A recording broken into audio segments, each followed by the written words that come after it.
चलिए अब आगे बढ़ते हुए बात कर लेते हैं कंगाल पाकिस्तान की। दरअसल पाकिस्तान का आटा गीला है, बिल्कुल सही सुना आपने। आर्थिक तंगहाली से जूझ रहे पाकिस्तान में आटा का संकट गहरा गया है।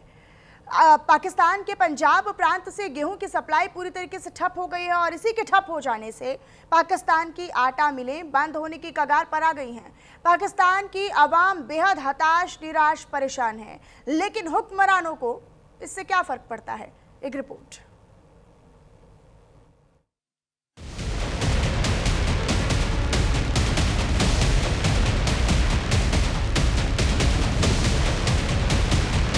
एक मुल्क जो कंगाल है, एक मुल्क जो फटेहाल है, एक मुल्क जो बदहाल है और बदहाली तंगहाली का आलम ऐसा है कि कंगाल पाकिस्तान में रोटी के लाले पड़ गए हैं। पाकिस्तान में एक बार फिर आटा का संकट गहरा गया है। पाकिस्तानी आवाम को दो वक्त की रोटी के लिए संघर्ष करना पड़ रहा है। राजधानी इस्लामाबाद समेत देश के कई प्रमुख शहरों में बाजारों से गेहूं गायब है। आटे की कीमत इतनी ज्यादा बढ़ गई है कि आम आदमी खरीद नहीं पा रहा है। पाकिस्तान में 1 किलोग्राम आटा 120 से 1300 रुपए बिक रहा है। इस्लामाबाद और रावलपिंडी में आटे का जो बैग 20 किलो के लिए 2200 रुपए का आता था, आज उसकी कीमत 2500 से 2600 रुपए हो गई है। गेहूं की सप्लाई और ट्रांसपोर्ट परमिट को ब्लॉक किए जाने के बाद लगभग 45 आटा मिलें पूरी तरीके से बंद होने की कगार पर पहुंच गई हैं। इन मिलों में गेहूं का स्टॉक लगभग खत्म हो चुका है। आटा मिल एसोसिएशन ने चेतावनी दी है कि अगर जल्द गेहूं की आपूर्ति शुरू नहीं होती है तो पाकिस्तान की अधिकतर आटा मिलें बंद हो जाएंगी।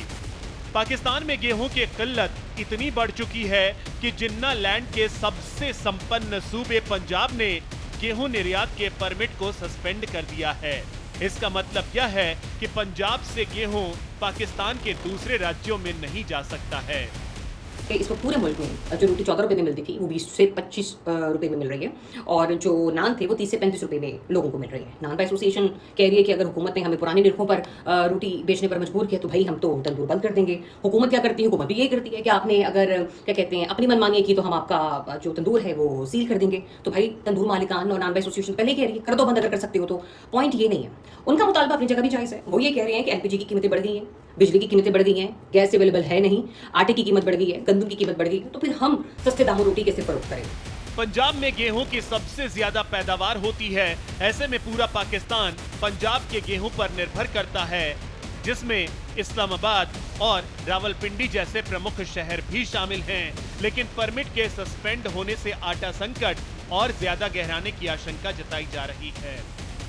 इस्लामाबाद फ्लोर मिल एसोसिएशन का एक इंतबा जारी किया गया। उनकी जानिब से कहा जा रहा है कि हमारे जो परमिट हैं वो महकमा खुराक पंजाब की जानिब से मुअत्तल कर दिए गए हैं कि पंजाब से आने वाली गंदम पर इस्लामाबाद और रावलपिंडी के शहरी जो है निसार कर रहे होते हैं। इस्लामाबाद और रावलपिंडी में से फसल नहीं होती, जो भी चीजें हैं सप्लाई हैं वो दूसरे सूबों से होती है। वज़ीर आला मरियम नवाज से जो है अपील करते हुए दिखाई दे रहे हैं और कहा है कि फौरी जो है इसमें मुदाखलत की जाए और ये मसला फिलफौर हल किया जाए, वरना ना सिर्फ इस्लामाबाद की बल्कि रावलपिंडी की जो 5 मिल्स हैं आटे की वो भी बंद हो जाएंगी। पाकिस्तान की आवाम के सामने इस वक्त दोहरी परेशानी पैदा हो गई है। एक तरफ आटे की किल्लत और दूसरी ओर महंगाई ने उनकी रोटी का गणित बिगाड़ दिया है।